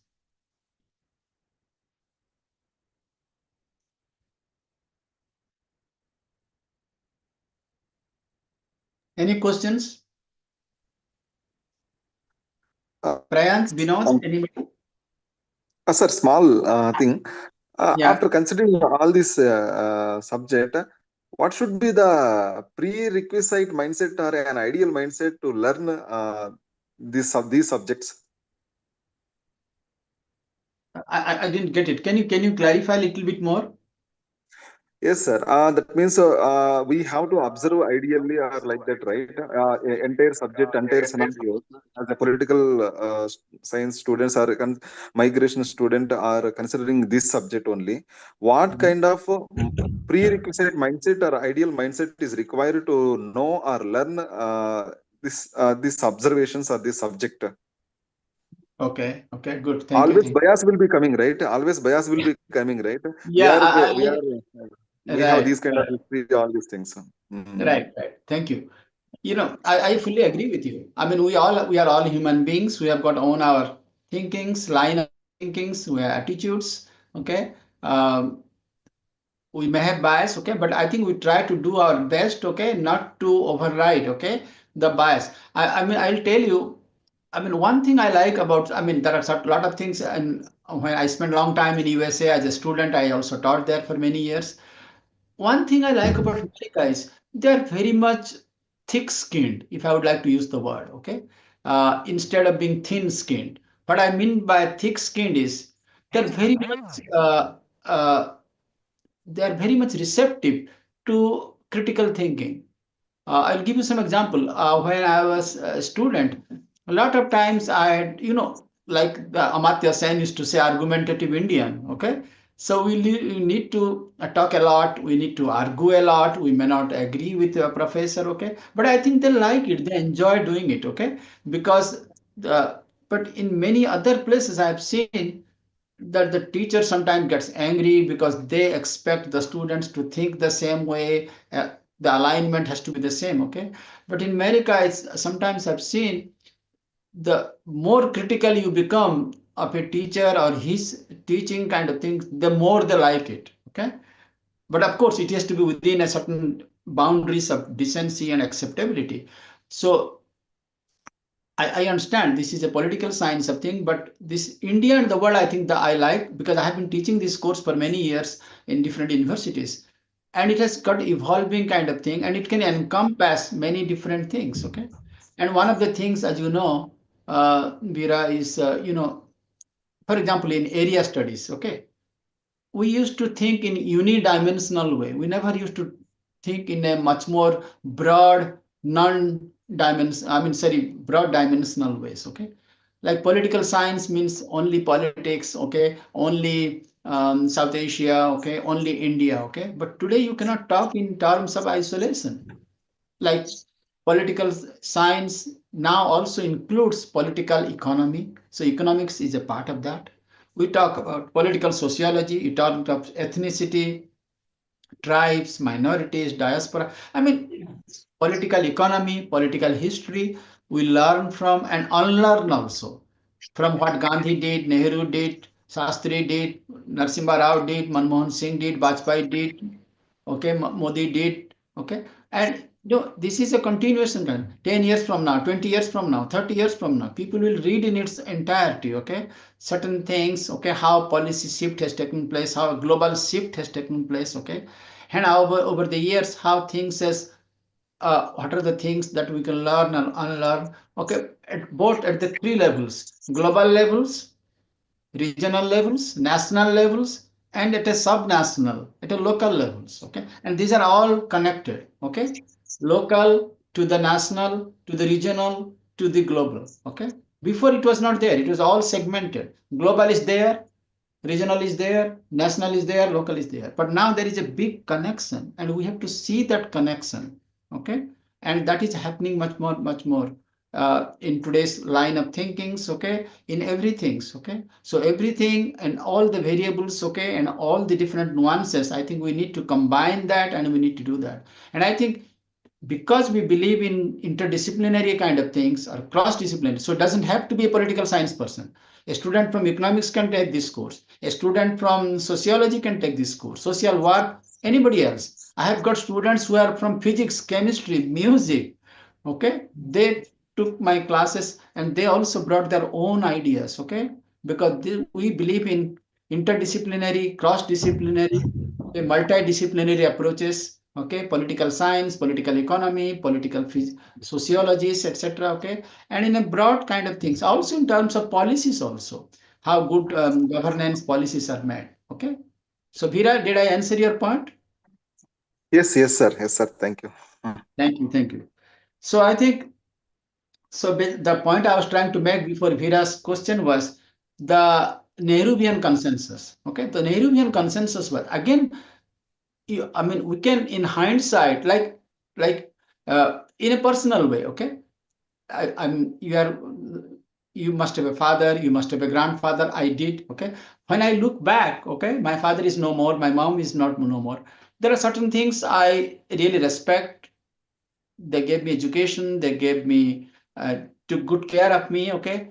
But certain things in hindsight, I may not agree with the way they did this or that. But the thing is, you have to think in terms of the time that they lived in, the socioeconomic conditions, the different milieu in the national kind of things, okay? So you cannot replicate, you cannot combine or compare apples with oranges. Apples are apples. They look different, they taste different, okay? And oranges, they look different, they taste different. It's like the food habits of different people in our country. You go to Bengal, you go to, I was in Kerala a couple of days ago. We places to Alleppey, to Munnar, to Kochi, okay. Every place is fantastic, okay. I went to Mumbai. So the thing is, it's almost like a thali, okay, splendid thali. You have got different ingredients, different components, okay, from the east, from the north, from the south, from the center, okay. So that makes it much more interesting, much more enriching, and much more enlightening kind of thing. The knowledge is also something like that. You pick up something from different things, okay. When I was teaching in Japan, I talked about Confucianism, okay, talk about peace, talk about harmony, okay. You talk about it much more in a collective kind of things. I read some books about Japanese emperors, okay, and the level of respect, the story of shoguns, the story of samurais, okay. So this is very, very interesting kind of things, okay. So I think as students of India and the world, we need to have a much more wild view kind of things. Of course, we need to have a much more India specific, India focused kind of thing, but we need to have a much more broad kind of expansive kind of attitude. I think that will definitely hold, definitely enrich you, because in this world, it's a highly competitive world. Okay, you need to move on because a lot of things are fast changing and fast evolving. So you need to deal with it. You need to cope with it. Okay. Any other quick comments before I move on? So, Yeah, what, Vinod, yes. what would be the fundamental difference between a Nehruvian thought process and Gandhian thought process? I kind of hear that a lot. Some people do say that they are more aligned with like a Nehruvian thought. What is the 2-3 fundamental differences there? Yeah, I think in many ways, you are right. There is a lot because both of them they belong to the same school. Literally there was overlapping because the time they spent in jail and in the freedom movement. I'm talking about when Gandhi came back from South Africa, and the lessons that he learned in South Africa in Natal and other things. I'm talking about the early part of 20th century, 1900, 1910, 20, 30s. Okay, then we have got. So I think many ways, but Gandhi died in 1948, just a few months after India achieved independence. Okay, so of course, a lot of credit will go to Gandhi, in fact, but it is Nehru at that point of time. I'm talking Nehru of 1947, 48. Okay, and I'm not saying that all the decisions he took is right, but the thing is, the situation that India was then, okay, framing a constitution, framing a constituent assembly, assembling a group of people, taking people in the cabinet like Sardar Patel, Sitaramaya, Maulana Azad, okay, making Rajendra Prasad as the first president, okay. So they did at that point of time, okay, like to the best of their abilities, okay, and trying to make India an emerging agricultural power, industrial power, okay, slow by slow. So by the 50s and early 60s, okay, you saw India opening up with IITs, IIMs, okay, different dams like Hirakud Dam and many other things, okay. So it's basically laying the foundation of a nice grassroots, like a basement kind of things, okay. So I think to that extent, I think the formative phase, the concrete phase, I think again here to take this help of the big powers in those days, okay, Soviet Union, United States, because you are a country left with very few resources when the British left, okay, and with a lot of people. Even in those days, I believe the population of India was still quite significant. I think 330 million people, okay, and talking about 1947, okay, and a lot of divisiveness in terms of ethnicity, language. There is a big, powerful Dravidian movement going on in Tamil Nadu. I mean, those days in Chennai, in Madras, and many other challenges. Okay, internal challenges, external challenges. It took us some time. Of thanks to Sardar Patel, the accession of the princely states. Okay, so that was there. Okay, thanks. So we have got. I was reading the other day 547. Okay, little, big and small and medium type kingdoms within India. Okay, can you imagine? 547, and thanks to people like Patel and also Nehru and other people. So each of them they agreed, and the only people who are not agreed till the last moment was like the Junagadh and the Nizam of Hyderabad. But ultimately, everybody agreed to merge their principalities, the kingdoms, into the Indian Union. That was a very significant one. 61. Yeah, 61. Yeah. 61. क्या गड़बड़ sir? अच्छा बच्चे न्यारा हो भाई 1961 was another example. The Goa crisis. Okay, the Portuguese. North and Coast Sadotas, but the Amas start to sell Mogam, the Smith of Gas, which is selling.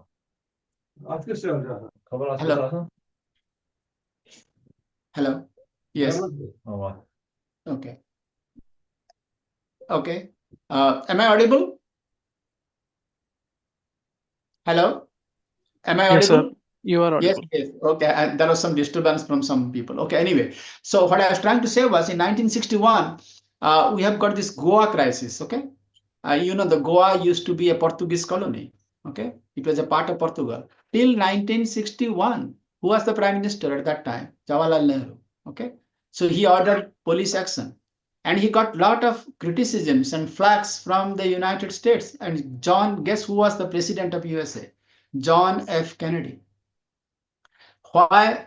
Portugal is a very small country. If you look at the map of Europe, Portugal is not a very big country. Okay? But Portugal is very important to America. Why? Because when NATO was created in 1945, Portugal was a member of NATO. What is NATO? North Atlantic Treaty Organization. America is a leading power of NATO alliances. And under NATO Treaty, Article 5 and 4, if any country attacks outside of NATO to any country of NATO, all countries of NATO will combine and they will attack that country. Okay, so that was a big issue because John Kennedy, Foreign Minister Dean Rusk, Robert McNamara, the Defense Ministry, they are not very happy with Kennedy because Kennedy wanted to have a good relations with Prime Minister Nehru, okay, because he wanted to India grow, okay. But there are people within the Kennedy cabinet in America, they wanted to support a fellow NATO ally, namely Portugal. They wanted to retain Goa within the colonial domain of Portugal, okay. So that created a lot of differences between the decision makers in India and also USA. But Nehru did not listen. He ordered the police action, the Indian army rolled into Goa, and ultimately Goa became a part of Indian Union. So today you can go to Goa and Goa is a part of India. But you must learn the history of Goa from before 1960, Goa before 61 and Goa after 1961. Okay, so I'm just giving you one examples. Okay. So that is the Nehruvian consensus. Okay, Nehruvian consensus means going along with everybody. Going is almost like Prime Minister Modi, like sabka saath, sabka vikas, sabka prayas, and sabka viswas. Okay, you get along with everybody in a spirit of friendship, in a spirit of cooperation. The intention must be good.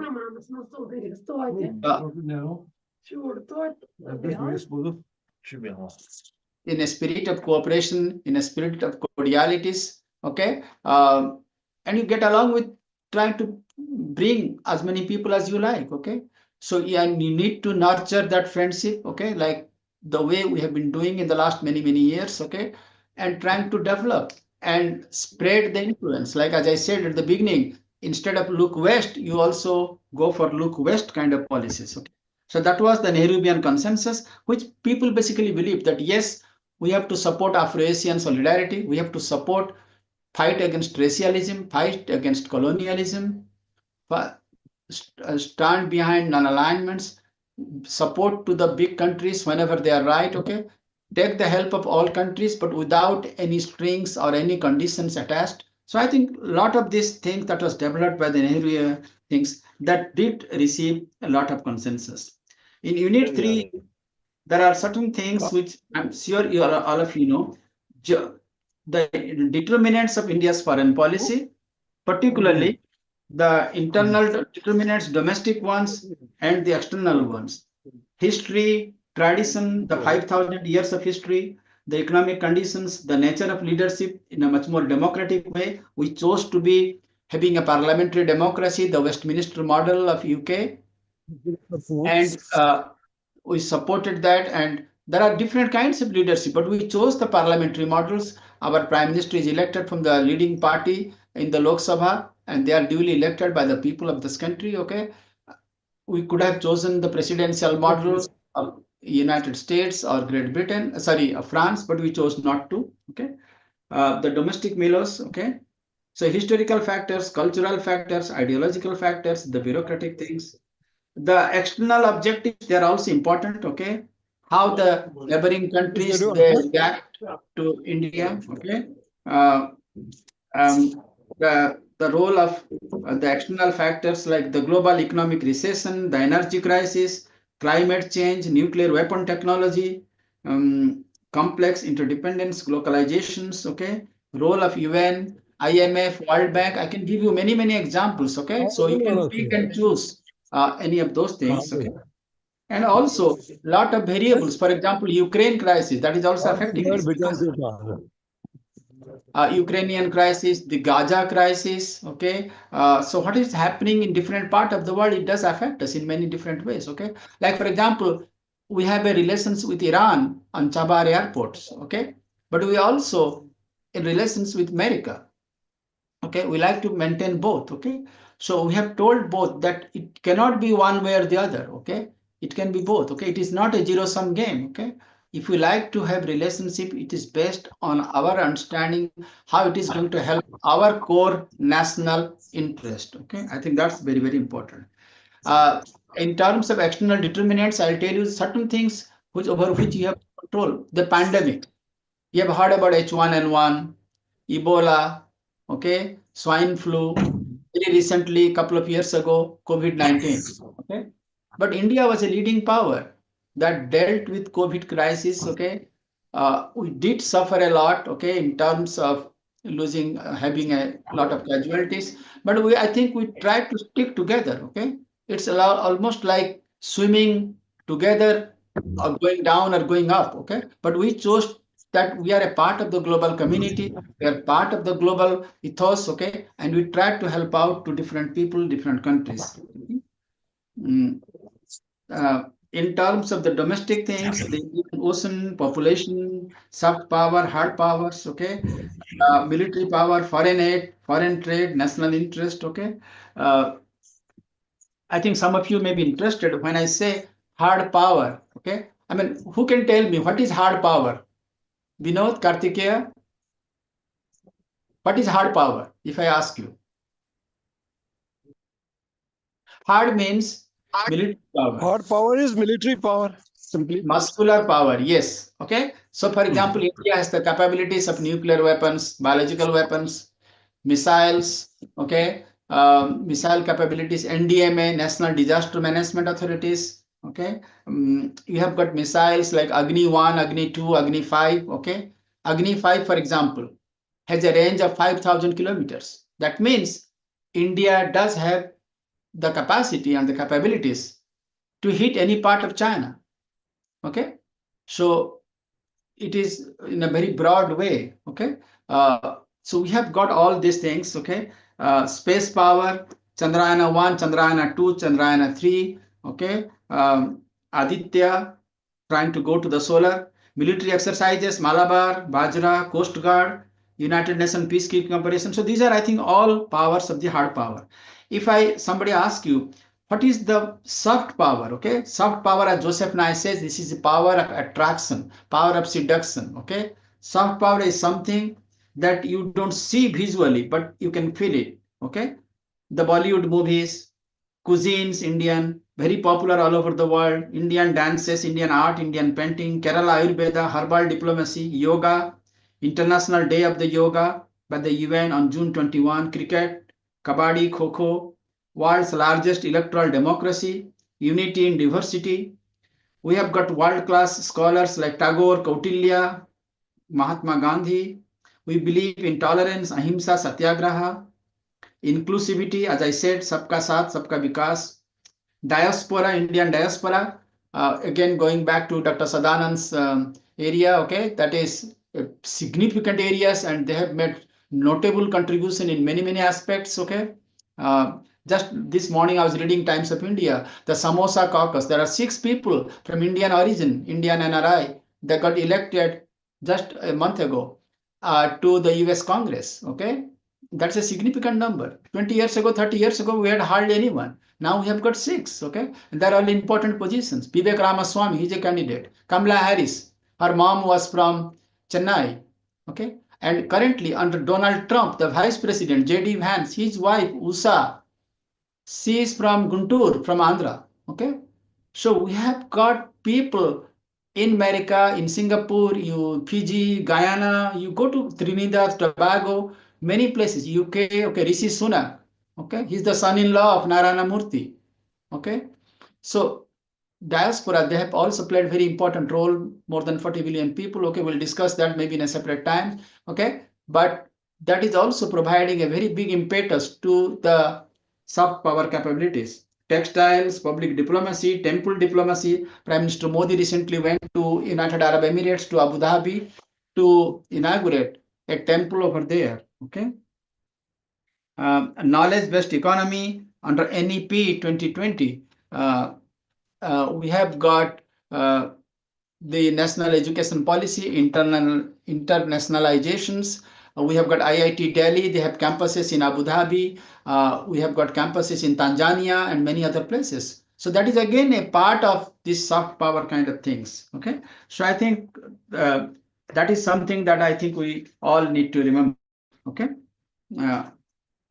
I think in terms of the fourth unit, I think this is very simple. Foreign policy, Ministry of External Affairs, who takes the decision makers. Okay, as I said, explained before, the Prime Minister's office, the National Security Council, the parliamentary committees. So the important point to remember is there are several stakeholders, not like one person taking a decision. As I said at the very outset, at the beginning of my lecture today, it is the group think. Okay, the even opposition parties, even opposition, when the nuclear deal, for example, as I said, as I explained, when it was discussed, Sitaram Yechury, D. Raja, many people, they criticized Manmohan Singh, okay? Mulayam Singh Yadav from Samajwadi Party, he criticized, okay? But he took everything in stride, okay? He took everybody's opinion. He talked to the president then, APJ Abdul Kalam, okay? So he spoke to all the stakeholders. Everybody is a stakeholder, like in a university, the vice chancellor, the dean, the heads of the department and centers, okay, the faculty members, the non-teaching staff, the students, research scholars. It is a totality that you look into it, okay?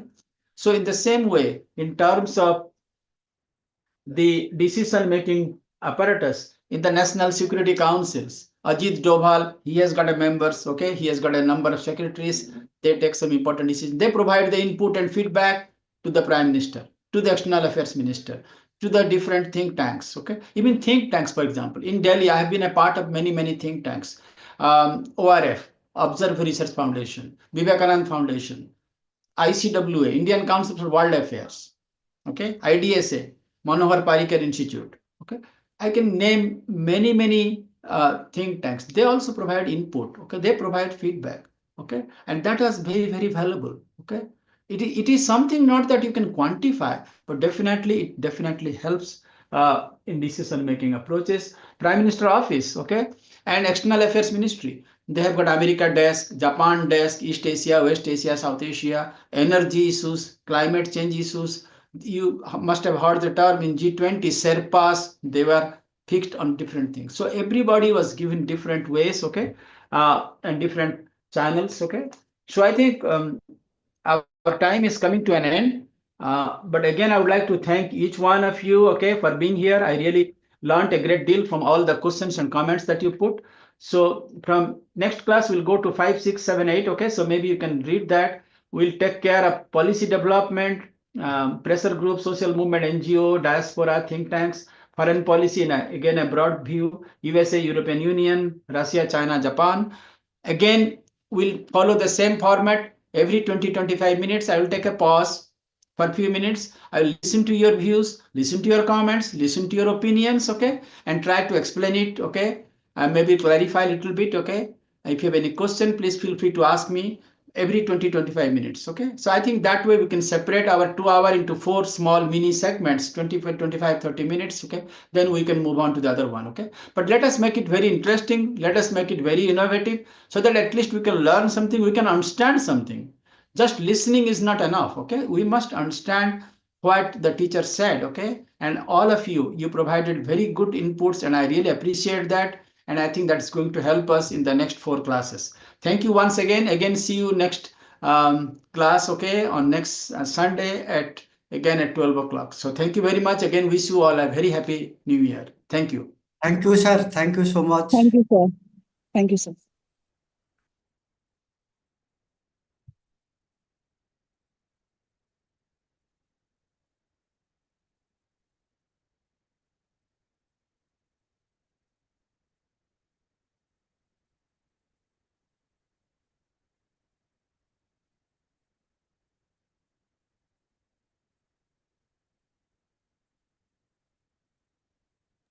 Sir, Yes, yes. Your class is over now, na? Yeah, I'm done. Thank you, sir. Sajman. You can log out. Yeah, thank you.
Rex?